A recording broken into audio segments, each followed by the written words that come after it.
Work-life balance. Work-life balance satu kata yang sangat enak didengar, ya. Banyak orang mengagung-agungkan apa yang namanya work-life balance, dan sampai satu titik tertentu saya bilang ini memang sesuatu hal yang penting, ya. Tetapi di awal sebelum kita bicara lebih jauh soal work-life balance, saya mau bilang bahwa sayang sekali hari ini banyak orang menggunakan istilah work-life balance itu untuk menjustify mereka tidak melakukan yang terbaik di dalam pekerjaan mereka. Itu yang pertama, adalah bahwa ketika ada kebutuhan lembur misalnya, ya, mereka lalu menolak, mereka lalu komplain, ya, karena apa? Karena merasa bahwa work-life balance mereka tidak diperhatikan. Gitu. Jadi pertama kita harus clearkan terlebih dahulu masalah tersebut, bahwa work-life balance, ya, bukan bicara mengenai alasan seharusnya. Bukan bicara mengenai bagaimana menghindari extra mile. Bukan bicara mengenai bagaimana kita punya hak untuk menolak apa yang diminta dari kita untuk dikerjakan. Ya. Balance ini satu kata yang delicate juga, ya, satu kata yang harus kita hati-hati penggunaannya, karena berarti apa? Apakah berarti kalau kita bekerja 8 jam sehari, maka kita juga harus menghabiskan waktu bersama keluarga 8 jam juga? Apakah kira-kira begitu maksudnya? Kan enggak juga. Ya, maka kalau dalam kehidupan, ya, saya lebih menyukai istilah yang saya sebut sebagai work-life harmony. Ya, karena seperti musik, ya. Chord itu ada yang mayor, chord itu ada yang minor, bahkan ada beberapa yang dischord gitu ya. Tetapi kalau diatur dengan komposisi oleh seorang komposer yang baik, itu semua tetap bisa jadi satu gubahan yang indah. Ya.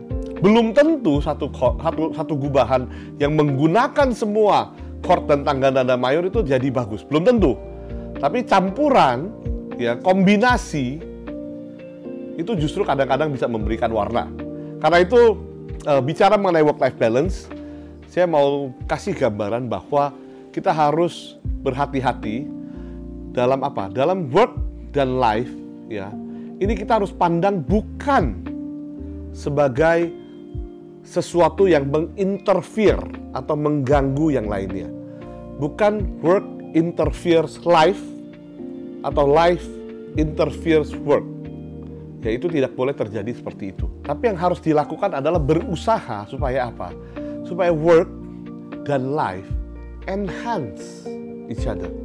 Work enhance personal life dengan cara apa?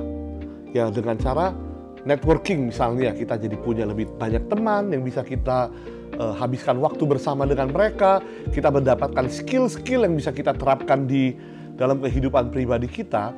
And personal life enhance work. Misalnya seperti apa? Misalnya kita punya kehidupan keluarga yang bahagia, ya, secara overall mood kita juga akan lebih happy, dan ini akan membantu kita di dalam pekerjaan. So mulai sekarang ketika kita bicara mengenai work and life, dan kalau kita mau mencapai yang namanya work and life balance, yang pertama kita harus ubah mindset kita bahwa kedua hal ini bukan ditujukan untuk saling menginterfere. Tapi kedua hal ini ditujukan untuk saling mengenhance. Ya. Dengan demikian, ya, kita tidak memisahkan kehidupan pekerjaan, rumah, ya, sebagai dua entiti yang bermusuhan. Yang artinya kalau saya kerja, saya berarti mengabaikan keluarga, atau kalau saya bersama dengan keluarga, berarti saya totali melupakan pekerjaan. Bukan. Tapi sebagai satu kesatuan dalam hidup yang saling menunjang, memperkaya diri kita. Kita bekerja, kita mendapatkan improvement, kita memberi value dan mendapat value. Kehidupan pribadi kita menunjang semua hal itu juga. Dan kita berada di dalam satu jalur yang harmoni, ya, work-life harmony. Nah, ini pilihan, ya, karena itu satu ada berupa mindset, dan yang kedua itu ada berupa keputusan. Maka ini sebenarnya sesuatu yang kita bisa putuskan. Ini ada satu pilihan yang kita bisa pilih, kita mau lakukan atau tidak.